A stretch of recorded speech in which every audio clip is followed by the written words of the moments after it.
সম্ভৱ ৰাজনীতিত আহিম তাৰ আগতে বিল আছে থানা সৈনিকসকলৰ লগত মই কথা বতৰা পাতি লওঁ। এতিয়া মই আছোঁ ন লুইণ্ডাৰ লগত, চিন্তা কৰিব নালাগে। আৰু আমি আছোঁ ফেচবুকৰ জৰিয়তে জনাইছোঁ, সামাজিক মাধ্যমৰ জৰিয়তে জনাইছোঁ কাৰ লগত আছোঁ কাৰ লগত নাই। আপুনি মোক ইমানকৈ সুধিছে, মুখৰ পৰা ওলাই যাব এতিয়া। আমি জাতীয়তাবাদী মানুহ, জাতীয়তাবাদবিলাক পিয়'ৰ জাতীয়তাবাদী হ'ব লাগিব। মাওবাদী মানুহে জাতীয়তাবাদ কৰিলে নহ'ব। আজি ৰাজনৈতিকভাৱে বিধ্বস্ত হৈ গৈছে কোন বদৰুদ্দিন আজমল, সেই উজনিত আকৌ এজন নতুন আজমল ওলাইছে। সেইটো আপোনালোকে গম পায়, এইটো অসমৰ জনগণে গম পায়। এতিয়া আকৌ মানহানি কেছ দিব, মোক কেছ খেলিব পইচা নাই, মই সেইকাৰণে নামটো নলওঁ। উজনি অসম বাংলাদেশ কৰিবলৈ মই নিদিওঁ, বিল আছি থানা অসমে নিদিয়ে। এইটো ৰাজনীতি হয়, ব্যৱসায় হয়, কিবা হওক, মানুহৰ সততাটো থাকিব লাগিব। এতিয়া ক'বলৈ একো নাই আৰু, জিকাইছিলোঁ, জিকাৰ পিছত ঠগিলে কথাটো ইমানেই। কিন্তু মই দায়বদ্ধ অখিল গগৈৰ ওচৰত নহয়, মই বিল আছি থানা সৈনিকৰ ওচৰত দায়বদ্ধ। এতিয়া মুখ্যমন্ত্ৰীয়ে কৈছে যে গৌৰৱ গগৈ পাকিস্তানৰ এজেণ্ট, পাকিস্তানৰ লগত সম্পৰ্ক আছে। এইটো দেশৰ ৰাষ্ট্ৰীয় নিৰাপত্তাৰ লগত জড়িত বিষয়। গৌৰৱ গগৈয়ে এখন সংবাদমেল দিয়ক আৰু কৈ দিয়ক তেওঁ পাকিস্তানলৈ যোৱা নাই বুলি। মোৰ বিশ্বাস তেওঁ নাই যোৱা। কিন্তু বাংলাদেশী পক্ষত যদি কোনোবা থাকে আৰু বাংলাদেশী মূলৰ মানুহকেইটাই জয় অসম ধ্বনি দিলে সিহঁতি জাতীয়তাবাদী হৈ যাব নেকি? আমাৰ প্ৰশ্ন তাত আছে। সেইটো মই শুনিছোঁ যে তেওঁলোকে ভাৰতীয় নাগৰিকত্ব গ্ৰহণ কৰা নাই। আৰু যদি ভাৰতীয় নাগৰিকত্ব গ্ৰহণ কৰা নাই, এজন সাংসদৰ পুত্ৰই বা ল'ৰা ছোৱালীয়ে, এইটো দেশৰ কাৰণে দুৰ্ভাগ্যজনক কথা। নহয়, এতিয়া আমি জাতীয়তাবাদী মানুহ, জাতীয়তাবাদবিলাক পিয়'ৰ জাতীয়তাবাদী হ'ব লাগিব। মাওবাদী মানুহে জাতীয়তাবাদ কৰিলে নহ'ব, হয়নে নহয়? কথাবিলাক স্পষ্ট। আজি ৰাজনৈতিকভাৱে বিধ্বস্ত হৈ গৈছে কোন বদৰুদ্দিন আজমল, সেই বদৰুদ্দিন আজমল বিধ্বস্ত হ'ল। উজনিত আকৌ এজন নতুন আজমল ওলাইছে, ছদ্মবেশী এজন আজমল ওলাইছে। হা, সেইটো আপোনালোকে গম পায়, এইটো অসমৰ জনগণে গম পায়। এতিয়া আকৌ মানহানি কেছ দিব, মোক কেছ খেলিব পইচা নাই, মই সেইকাৰণে নামটো নলওঁ। কিন্তু এতিয়া উজনি অসম বাংলাদেশ কৰিবলৈ মই নিদিওঁ, বিল আছি থানা অসমে নিদিয়ে। এইটো স্পষ্ট কথা। আৰু উজনি অসমত জাতীয়তাবাদৰ ধ্বজা উৰিব। আৰু আমি আছোঁ ফেচবুকৰ জৰিয়তে জনাইছোঁ, সামাজিক মাধ্যমৰ জৰিয়তে জনাইছোঁ কাৰ লগত আছোঁ কাৰ লগত নাই। আপুনি এটা সময়ত কিন্তু অখিল গগৈক সমৰ্থন দিছিলে আৰু আজি দেখা গৈছে তীব্ৰ বিৰোধিতা।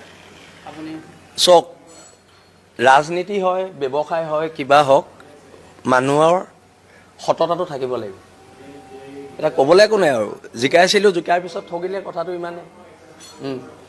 আৰু তাত আমাৰ ক'বলৈ নাই, আমি অখিল গগৈ ওচৰত ঠিকা বিচাৰি যোৱা নাই আৰু ভৱিষ্যতলৈও নাযাওঁ। আমাৰ আত্মসন্মান আছে, আত্মসন্মানৰ জৰিয়তে থাকিম। শুভেচ্ছা চবলে আছে। এতিয়া যিহেতু বিল আছি থানাৰ সত্তাটোক অপমান কৰিছে, মই বিল আছি থানাৰ এজন সাধাৰণ সৈনিক, কিন্তু মই দায়বদ্ধ অখিল গগৈৰ ওচৰত নহয়, মই বিল আছি থানা সৈনিকৰ ওচৰত দায়বদ্ধ।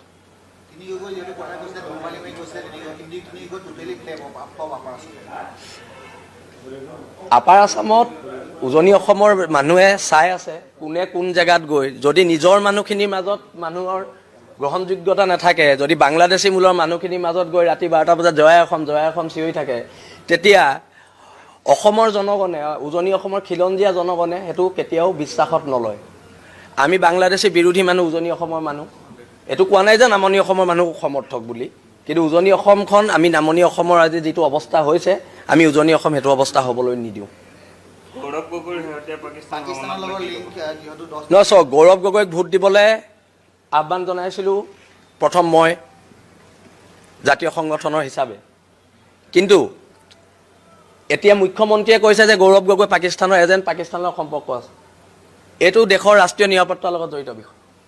গৌৰৱ গগৈয়ে এখন সংবাদমেল দিয়ক আৰু কৈ দিয়ক তেওঁ পাকিস্তানলৈ যোৱা নাই বুলি। মোৰ বিশ্বাস তেওঁ নাই যোৱা।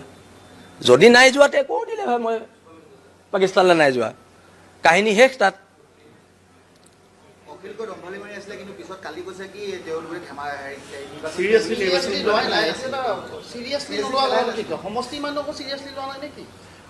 চাওক, এজন বিধায়কে যেতিয়া এটাও জিলা পৰিষদ জিকাব নোৱাৰে, মানে গণভিত্তি কমিছে আগতকৈ, এতিয়াও সময় আছে গণভিত্তি ঠিক কৰি লোৱাৰ।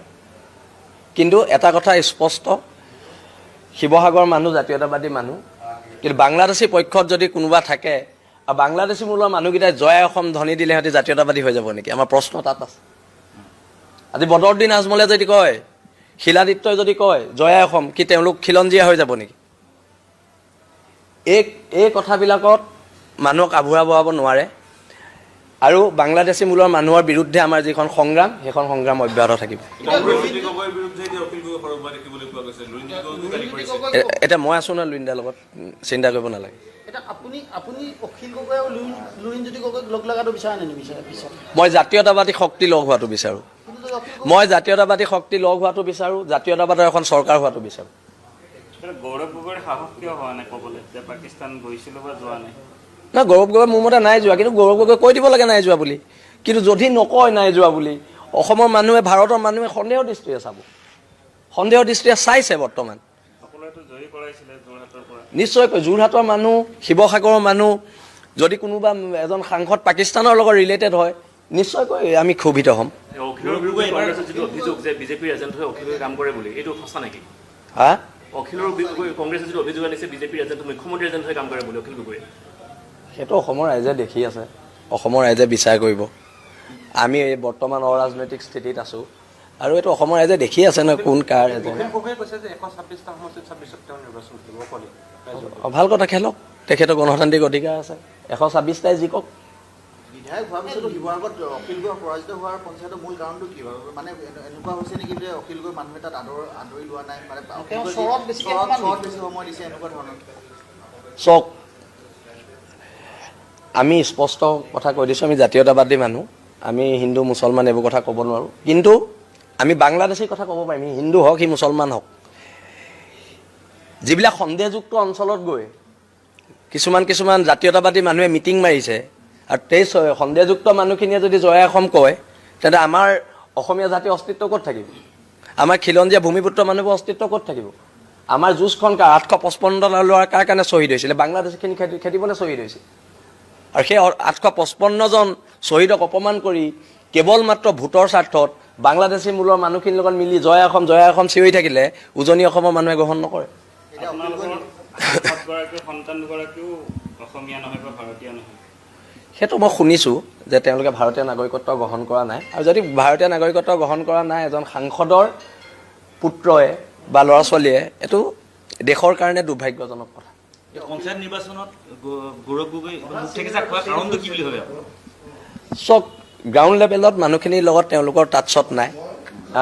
কেৱল মাত্ৰ মিডিয়া ওলাই থাকিলে, যদি মানুহখিনিক গৈ যদি লগ নকৰে, গ্ৰাউণ্ডত যিখিনি মানুহে জিকালে সেই মানুহখিনিক যদি এবাৰো এটা ধন্যবাদ নজনায়, নিশ্চয়কৈ মানুহ ক্ষোভিত হ'ব। গৌৰৱ গগৈৰ প্ৰতি আস্থা কমিছে নেকি মানুহ? চব ৰিজাল্টেতো দেখুৱাইছে যে আস্থা কমিছে বুলি, ৰিজাল্টে সেইটোৱে দেখুৱাইছে।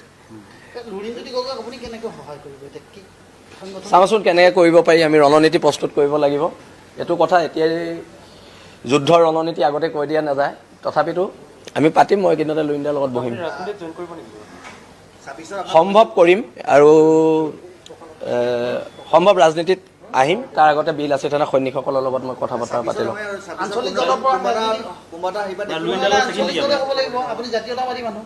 মই কেতিয়াও ৰাষ্ট্ৰীয়তাবাদী ৰাজনীতি নকৰোঁ, যদি কৰোঁ জাতীয়তাবাদী কৰিম, আৰু যদি নকৰোঁ নকৰোঁ। অগপ নহ'ব, মই অগপ কৰিব নোৱাৰোঁ। এতিয়া চাওঁ কি হয়, এইটো কথা বতৰা পাতি ল'ব লাগিব চবৰে লগত। আপুনি মোক ইমানকৈ সুধিছে, মুখৰ পৰা ওলাই যাব এতিয়া। চাওঁচোন সেইখিনি কথাই। নিশ্চয়, যদি ৰাজনৈতিক জইন কৰোঁ প্ৰতিদ্বন্দ্বিতা কৰিম। আৰু এটা কথা সুধো, যিহেতু বদৰুদ্দিন আজমল, আপুনি কৈছে যে দ্বিতীয়জন উজনি অসমৰ আজমল ওলাইছে, সেইটো আজমল অখিল গগৈ নেকি? জানো কোন হয়, এইটো আপোনালোকে বিচাৰ কৰি ল'ব, কিন্তু উজনি অসমৰ পৰা এজন আজমল ওলোৱাটো বৰ দুৰ্ভাগ্যজনক কথা হৈছে। নামাজ চামাজ ভালদৰে পঢ়িব জানে? জানে। আমি আকৌ